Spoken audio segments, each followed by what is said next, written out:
Hey everyone, welcome back. This is Hasted, and today, and a few future episodes, I am going to be your Redstone guide. There's a few things I want to hit before I go over anything. I do not consider myself an expert in any means on Redstone. However, I do consider myself probably a little bit above average. I have done a decent amount of research on some things, and I have built some contraptions. However, I still don't understand a lot of things, and some things that people build just confuse me, and I have no idea how they do it. So I'll be quite honest with you, but let's just start with the basics. Even if you have no idea what redstone is, hopefully you'll be able to follow this completely. And if you do know what redstone is, and you know a decent amount, this might not be the episode for you, but you still might learn something regardless. But this is a redstone ore. Redstone is found on layer 16 and below. When you mine it, you get 4 to 5 redstone. It needs to be mined with a iron pickaxe or better. And one neat thing about redstone is, if you walk over it or hit it or anything, it actually emits light, as you can see here. But that's really not too important, I guess. But let's go over some things. When you place down redstone, you can make lines, and these lines will let current pass through them. So it's pretty much just like a electric line. Just think of kind of like that. However, there are some blocks you can't put redstone on. Cactus, leaves, TNT, glass, and glowstone. Oh, and every single half slab. These are the ones that I've figured out so far. There might be more. I apologize if there are. But these are the ones that I can think of. Obviously, some of the other blocks, like pistons and such, you can't put things on. But these are the more general things. One thing to keep in mind, water and lava is very bad for redstone. As you see, we'll just have like a mock current here, and if you have the water, it will destroy all of it instantly. So let's go into some things that actually produce a current. One thing is a redstone torch. As you can see, it powers it. The redstone torch powers the line, and the line goes directly to a sticky piston. A pressure plate, there's two different types. There's a wooden and a stone one. The wooden one acts just like the torch. When you step on it, it powers it. However, when you let go or step off of it, it unpowers. Also, wooden pressure plates have the ability to be powered just by items. Stone pressure plates act the same way. However, they cannot be powered by items. So this means that any type of mob can activate it. That's including pigs, sheep, skeletons, anything of that sort. Anything that's actually living and moving. They can activate it, however, any item cannot. Another one is a lever. The lever has a on and off state. When you have it on the on state, it will stay powered until you either destroy it or turn it back off. Another one is a button. The button has a short pulse and then turns back off. And another is a minecart detector rail. These can be used in many different clocks that we'll cover much later. But whenever a minecart passes over this track, it will send a current along the redstone. As you can see, it's technically touching that rail right there. And when it goes off, the current is stopped. So let's go over some things that are can actually be used by this current. Wooden doors, obviously you can open by your hand. However, you can also open by redstone. Iron doors, however, you cannot open by your hand. They must be opened supply redstone. Dispensers. Every on makes it shoot. So if you have a lever, it will just shoot one time when you turn it on. You have to turn it back off and turn it back on. And if you have a button attached to it, it will shoot for every button press. Note blocks, they play a note on every on just like this, but so if you have a button, it will play a note on every button press. A sticky piston. Sticky pistons pistons extend when they have the current and retract when they do not have a current. One good thing about sticky pistons, they do move up to 12 blocks, and the block they are touching, they will pull that down. As you can see here. Regular pistons act the same way, however they do not pull the block back down. So the on state is pushed and the off state is retracted. Another one is trapdoors. It works the same. You can open it and close it by hand, however they are open when they have a current and they close when they do not have a current. Another one is the minecart power rails. On their off state, they act as a brake that don't let the minecarts pass through, and on their on state, they actually boost minecarts. Regular mine tracks can actually change their direction. Let's say you want to go this way, you keep it on off the this track right here in a non-powered state, and it will go this way. However, if you want to go this way, all you have to do is power the track, and it will switch directions and go the other way. And last but not least that I can think of, everybody's favorite, TNT. Obviously. Well, that's a big hole. So let's go into a little bit more detail. Where can you draw a power? Where can you draw power from? In this example, I'm going to use a lever. When you hit a lever onto the on state, you can get the power from many different sides. Directly under the block, above the block, and each side of the block. You can extend your power in any direction. So this gives you the ability to power many different items just from one lever. Also, this works for pressure plates. So let's say you want a hidden wire under here, and all you have to do is walk on the pressure plate, and it will actually power the line from this spot right here. This is another example, but with a flat lever. This lever is on the ground, and as you can see, all four corners are being lit, and also underneath. This gives 5 different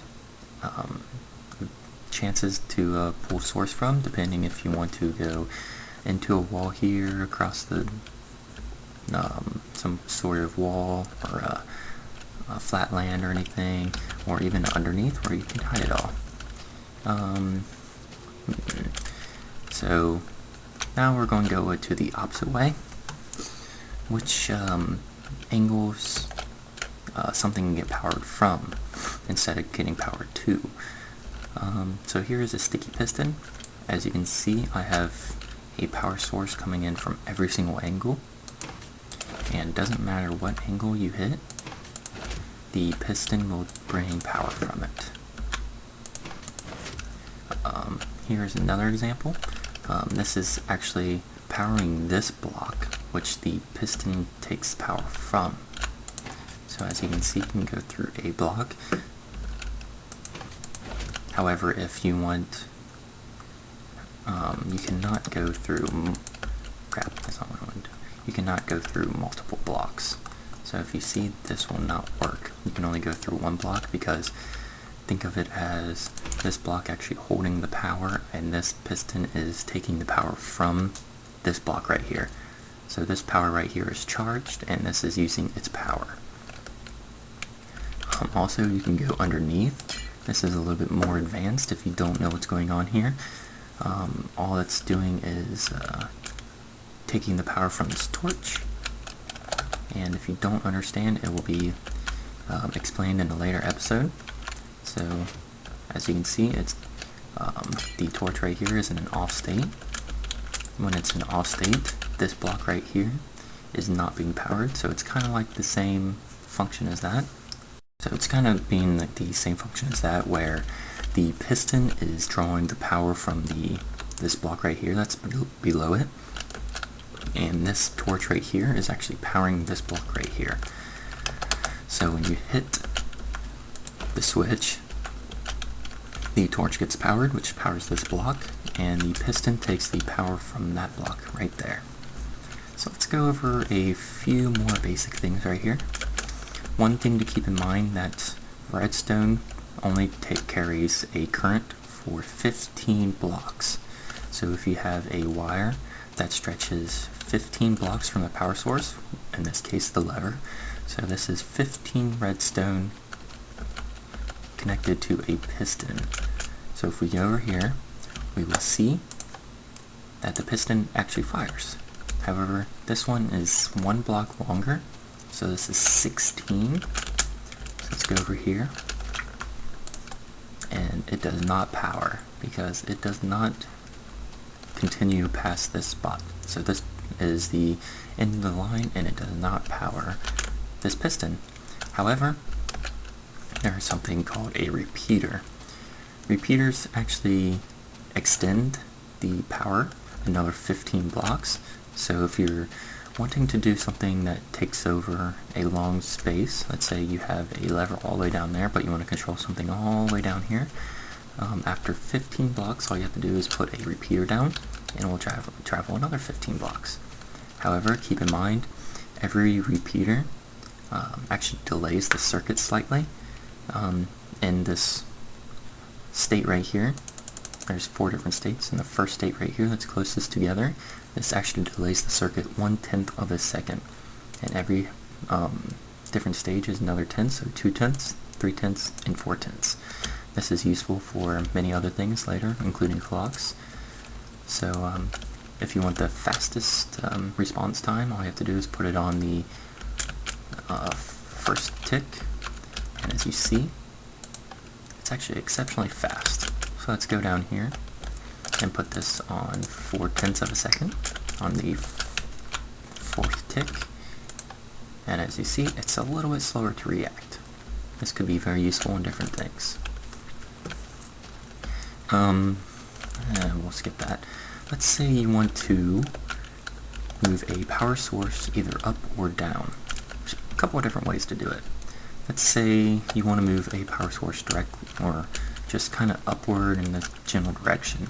What you can do is make kind of like a staircase right like this, that just moves up 1 block at a time, and the redstone will actually climb. As you see, the piston is actually extended. Also, you can do the same thing if you want to go down. This travels both directions. As you see, it goes all the way down to the ground. And also, you can make a spiral like this that goes all the way up. It's a little bit more compact, and so if you want to go almost directly up, uses a 4x4 area. It works both ways, up and down. So that's going up, and let's see it going down. As you can see, it goes all the way down. However, there is a way to make a power source go directly up, as you'll be able to see here. So right here is a, let me turn it off quick, piston that's not retracted. Let's say you have a power source that you want to go directly up. What you do is you put a block and then a torch, and then just repeat this all the way up. What happens is the torch gets inverted. It's actually this torch is powering this block, which turns off this torch right here, which allows this torch to stay on, and it just goes all the way up. And from here, you can do a couple of different things. You can just have whatever you're powering just directly on top of this. So whenever you hit it, it turns on and off. As you see, if you look closely, we have on, off, but when you hit this, everything inverts. It's off, on, on. But however, this only works when you're going upward. It does not work when you want to make the power source go down. That is what this is for. As you see, the power source is on top, and the source goes all the way down. In my opinion, to be quite honest, the spiral, when you want to go down, is a little bit easier. But let's say you only have a 2x2 area that you have to work with.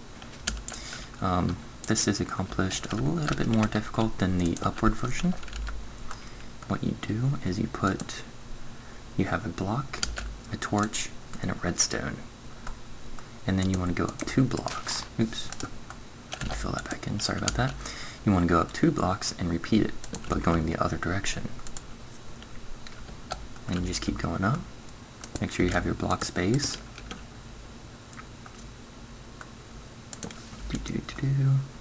So I'll just use that as an example. What happens is this torch is actually powering this redstone, which turns this torch off. And since this torch is off, this is not receiving power, so this can be in its original state, which is on. And depending on how far you go, it just keeps going back and forth. So the typical state for redstone is off. The typical state for a redstone torch is on. So this is in its typical state, both of these, but this one, since this torch is powering this redstone, this section right here is switched, and what it does is whenever you introduce power, you'll invert it, and forces everything to flip. And you can draw your power from many different angles here, and it can be on or off. So if you want the bottom to be on, you can draw from the top here. If you want your bottom to be off, you can draw it from the actual torch. As you can see, it switches. Alright, I'm going to cover one more thing real quick.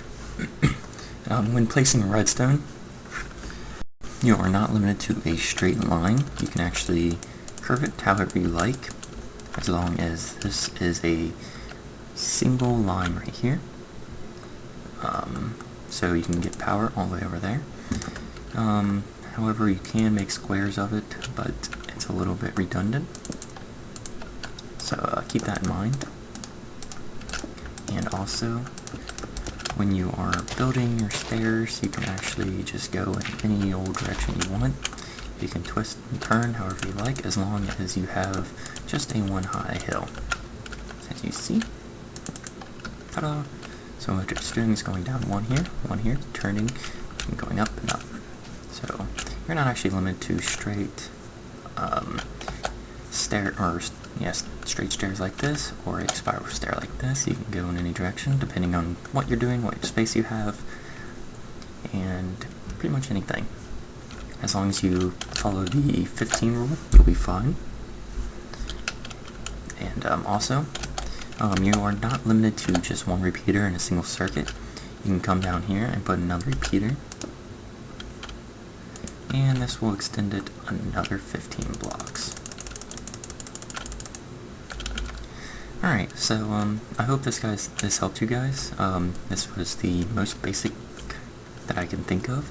I try to cover all the extremely basic bases. If it helped you, let me know. If it didn't help you, let me know and I'll try to improve. Most of this information, if not all, can actually be found on the Minecraft wiki page. It's very helpful. That's where I learned most of these things. So check it out if you don't want to wait for the next episode, which we cover some gates. And don't worry, this is not as complicated as it looks yet. All the way down there maybe, but this stuff is pretty simple right here. So one thing I do want to try to get you guys to do, if you leave comments asking questions or responses, if you could include in your responses maybe what you think your skill level of redstone is. Obviously that's not needed, but if you're asking a question, maybe if I know what your skill level is, I can adjust my answer to better suit you. So let's say you really don't know anything, just put like a 1 or something like that, and then ask a random question. I know I spelled that wrong, but I don't feel like changing it. So maybe if you're 1 out of 5 or something, I can answer your question as basic as I can. However, if you have another question, and let's say you know a decent amount, so let's just put 4 and ask another random, and I can answer your question a little bit more technically, if I know the answer, that is. I don't know every answer. So this isn't needed, but I think it will help in response. So just put like a parentheses 1, I don't care if you do however you want, just 1 through 5 roughly. 1 being the I don't know shit, and 5 being I know everything. And chances are if you know everything, you probably won't be asking a question. So, however, one thing real quick, if I did miss anything with the power sources, what you can use, I apologize. I try to think of everything. So if you can think of anything, just go ahead and include it. I can edit this video, put in annotations. If there's any of the information that I said that was actually untrue, let me know and I will fix it. I'm trying to make this as educational as possible. So next time we'll cover some gates, and I hope this helped you. Let me know. Thanks, guys.